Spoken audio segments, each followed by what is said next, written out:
നമസ്കാരം. സമാധി വിവാദത്തിൽ ഹൈക്കോടതി നിർദ്ദേശത്തെ തുടർന്ന് നെയ്യാറ്റിൻകര ഗോപൻസ്വാമിയുടെ കല്ലറ നാളെ പൊളിച്ചു പരിശോധിക്കും. സബ് കളക്ടറുടെ സാന്നിധ്യത്തിലായിരിക്കും നടപടികൾ. കല്ലറയുടെ 200 മീറ്റർ പരിധിയിൽ പൊതുജനങ്ങൾക്ക് നിയന്ത്രണം ഏർപ്പെടുത്തും. ഗോപൻസ്വാമിയുടെ സമാധി പൊളിക്കാനുള്ള നീക്കത്തിനെതിരെ ഹൈക്കോടതിയെ സമീപിച്ച കുടുംബത്തിന് തിരിച്ചടി നേരിട്ടിരുന്നു. പോലീസ് നടപടികളിൽ ഇടപെടാൻ ഹൈക്കോടതി വിസമ്മതിച്ചു. കുടുംബത്തിന്റെ ഹർജി ഫയലിൽ സ്വീകരിച്ച കോടതി കക്ഷികൾക്ക് നോട്ടീസ് അയച്ചു.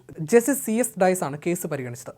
ഗോപൻസ്വാമി മരിച്ചെന്ന് പറയുന്നു, എന്നാൽ മരണ സർട്ടിഫിക്കറ്റ് എവിടെയെന്ന് കോടതി ചോദിച്ചു. എങ്ങനെ മരിച്ചെന്ന് കുടുംബം വിശദീകരിക്കണമെന്നും ഹൈക്കോടതി ആവശ്യപ്പെട്ടു. നിലവിലെ പോലീസ് അന്വേഷണത്തിൽ ഇടപെടേണ്ട കാര്യമില്ലെന്ന് കോടതി പറഞ്ഞു. സംശയാസ്പദമായ സാഹചര്യം നിലനിൽക്കുന്നുണ്ടെന്നും കോടതി വ്യക്തമാക്കി. പോലീസ് നടപടികളുമായി മുന്നോട്ട് പോകാം.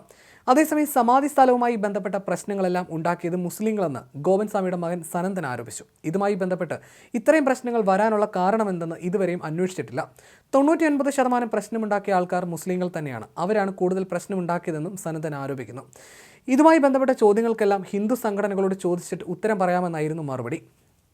പരാതി നൽകിയിരിക്കുന്നത് വിശ്വംഭരനും യേശുദാസനും ഉൾപ്പെടെ വിവിധ ജാതി മതസ്ഥരല്ലേ എന്ന മാധ്യമപ്രവർത്തകരുടെ ചോദ്യത്തിന് സനന്ദന് പക്ഷേ മറുപടിയില്ല. വിശ്വംഭരൻ തങ്ങളുടെ ശത്രു തന്നെയാണെന്നായിരുന്നു ഇതിനോടുള്ള പ്രതികരണം. ഇല്ലാത്ത കഥകളെല്ലാം കെട്ടിച്ചമച്ച് വിശ്വംഭരൻ സ്റ്റേഷനിൽ പരാതി കൊടുക്കാനുള്ള കാരണം ക്ഷേത്രത്തിന്റെ സൈഡിലൂടെ തങ്ങൾ വഴി കൊടുക്കാത്തത് കൊണ്ടാണ്. വിശ്വംഭരൻ പറയുന്നത് ഒരിക്കലും അംഗീകരിക്കാനാവില്ല. കോടതി ഉത്തരവിടുന്ന പക്ഷം പൊളിക്കാനായി പോലീസ് വന്നാൽ അനുവദിക്കുമോ എന്ന ചോദ്യത്തിനും ഹിന്ദു സംഘടനകളോട് ചോദിച്ചിട്ട് പറയാമെന്നായിരുന്നു സനന്ദന്റെ മറുപടി. നിയമപരമായ നിർദ്ദേശങ്ങളെ പിന്തുണയ്ക്കുമെന്ന് ഹിന്ദു സംഘടനകൾ വ്യക്തമാക്കി സ്ഥിതിക്ക് എന്താണ് നിലപാടെന്ന് ചോദിച്ചപ്പോൾ താൻ അവരോട് ചോദിക്കട്ടെ എന്നായിരുന്നു പ്രതികരണം. സമാധി പോസ്റ്റർ അച്ചടിച്ചത് താനാണെന്നും സനന്ദൻ പറഞ്ഞു. വ്യാഴാഴ്ച ആലുമൂട് നിന്നാണ് പ്രിന്റ് എടുത്തത്. പോലീസ് കഴിഞ്ഞ ദിവസം മൊഴി രേഖപ്പെടുത്തി. ഇതുവരെ പോലീസ് നോട്ടീസ് നൽകിയിട്ടില്ലെന്നും സനന്ദൻ പറഞ്ഞു.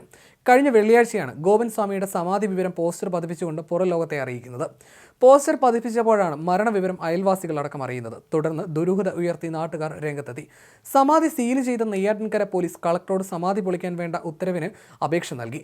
അതേസമയം സമീപവാസിയായ വിശ്വംഭരനും ഗോപൻസ്വാമിയെ കാണാനില്ല എന്ന മിസ്സിംഗ് കേസ് നെയ്യാറ്റിൻകര സ്റ്റേഷനിൽ നൽകിയിരുന്നു. തുടർന്ന് ജനുവരി 13 രാവിലെ assistant collector OV Alfred IAS സ്ഥലത്തെത്തി സമാധി പൊളിക്കാൻ പോലീസിന് നിർദ്ദേശം നൽകി. എന്നാൽ തങ്ങൾക്ക് ഭരണകൂടത്തിന്റെ ഭാഗത്തു നിന്ന് മുന്നറിയിപ്പോ കത്തോ നൽകാതെ തങ്ങളുടെ അച്ഛന്റെ സമാധി പൊളിക്കാനുള്ള ശ്രമം ആസൂത്രിതമാണെന്ന് മക്കൾ ആരോപിച്ചു. ചില താല്പര്യങ്ങൾ സംരക്ഷിക്കാൻ വേണ്ടിയാണ് പോലീസ് ശ്രമിക്കുന്നതെന്ന് ആരോപിച്ചാണ് കുടുംബം രംഗത്തെത്തിയത്. ഏതാനും ഹൈന്ദവ സംഘടനകൾ പിന്തുണ പ്രഖ്യാപിച്ച് രംഗത്തെത്തിയതോടുകൂടി സ്ഥിതിഗതികൾ വഷളായി. തുടർന്ന് പ്രതിഷേധങ്ങൾ കാരണം പോലീസിന് പിന്നോട്ട് പോകേണ്ടി വന്നു. അതേസമയം 2 മാസം മുമ്പ് ഗോപൻസ്വാമിയുടെ വീട്ടിൽ പോയിരുന്നെന്ന് പരിസരവാസി സുകുമാരൻ ഒരു മാധ്യമത്തോട് പറഞ്ഞിരുന്നു. ഗോപൻസ്വാമി വർഷങ്ങളായി അറിയാമെന്നും അദ്ദേഹം പറയുന്നു. ഗോപൻസ്വാമിയുടെ വീട്ടിൽ പോയപ്പോൾ അദ്ദേഹത്തിന് കണ്ണു കാണില്ലെന്ന് ഭാര്യയും മകനും പറഞ്ഞെന്നും സുകുമാരൻ വ്യക്തമാക്കി. ഗോപൻസ്വാമിക്ക് 3 മക്കളുണ്ടായിരുന്നു. ഒരാൾ മരിച്ചുപോയി. ഞാനൊരു ദിവസം ഗോപൻസ്വാമിയെ അന്വേഷിച്ചു വന്നു. കണ്ണു കണ്ടുകൂടെന്ന് ഭാര്യയും മോനും പറഞ്ഞു. ഇനിയിപ്പോൾ എനിക്ക് ആരെയും പേടിക്കേണ്ട ആവശ്യമില്ല. കണ്ണു കണ്ടുകൂടെങ്കിൽ ഗോപൻസ്വാമിക്ക് വെളിയിലിറങ്ങാൻ പറ്റില്ലല്ലോ. ചിലപ്പോൾ അപ്പോൾ കണ്ണ് തുറന്നിരിക്കാം. ശിവൻ കണ്ണ് തുറന്നു കൊടുത്തിരിക്കും. പണിക്ക് പോയപ്പോൾ പോസ്റ്റർ കണ്ടു. അപ്പോഴാണ് മരിച്ചെന്നറിഞ്ഞത്. ഇപ്പോഴും ആ പോസ്റ്ററുണ്ട്. യഥാർത്ഥത്തിൽ നമുക്കറിയില്ല മരിച്ചോ മരിച്ചില്ലയോ എന്ന്. സമാധിയാക്കിയെന്ന് പറഞ്ഞു. ആൾ അതിനകത്തുണ്ടോ എന്നും അറിയില്ല. കണ്ണ് കണ്ടുകൂടാത്തയാൾ എങ്ങനെ നടന്നവിടെ പോയി എന്നും അദ്ദേഹം ചോദിക്കുന്നു.